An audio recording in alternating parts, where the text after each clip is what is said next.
помня, че като се връщаха вече разни бащи от фронта, да. На Симо баща му се прибра, бай Пешо се прибра пръв от махалата, от тия мобилизираните. И баба ти Вера го пита: Стефан, вижда ли го найде? Абе, ти знаеш, Веро, че каза, че е бил убит. И ние всичко тръпне. Официално не е казал, те иначе съобщават на близките чрез кметството. Да. Казват, еди кой си, еди как си, дали ще направи държавата нещо да докара убития. Такива неща. Той дядо ти Стефан си доде. Да. И от Албания до София пеша. Да. Краката му бе оранените 10 дена след като се прибра, му се поправиха краката, униформата баба Вера я изпра, изглади и замина за София да сдаде пушката, Малихера и дрехите. И обушите. Те обушите беха без подметки. Останало само на гордещите. Да.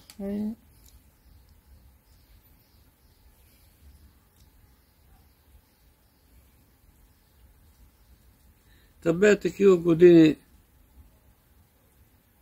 децата бяха свободни. Никой не е казал, че извън града, водаме всеки ден и по тополница във време. Не са ни спирали въобще. Даже помня, че това беше, нямаше тогава магазини с консерви, с храни разни. Какво имаш дома? Качето с сиренето, качето с сланината и яйцата от кокошките.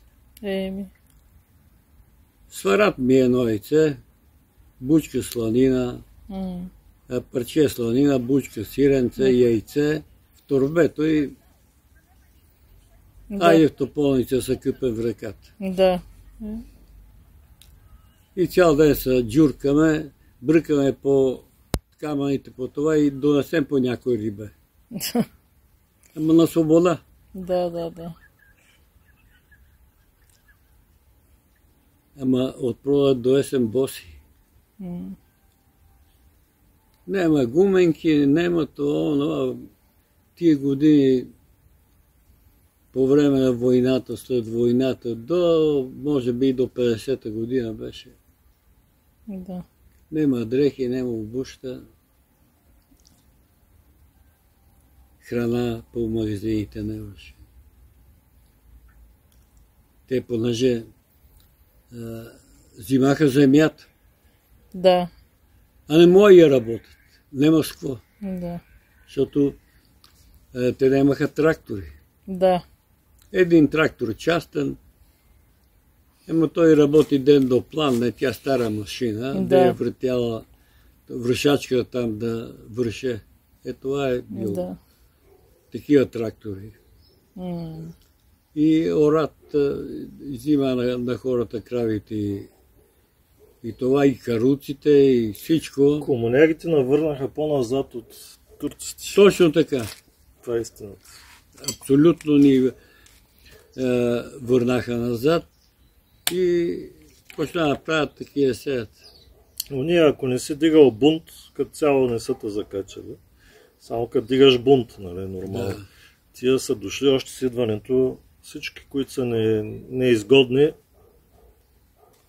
Веднага по затвори, цялата интелигенция безследно. И всички глупаци за министри, за...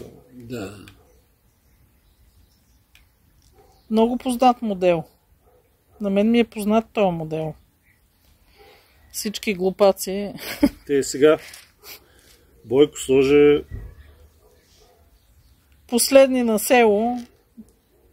Има и умни, ама... Има, ама колко са.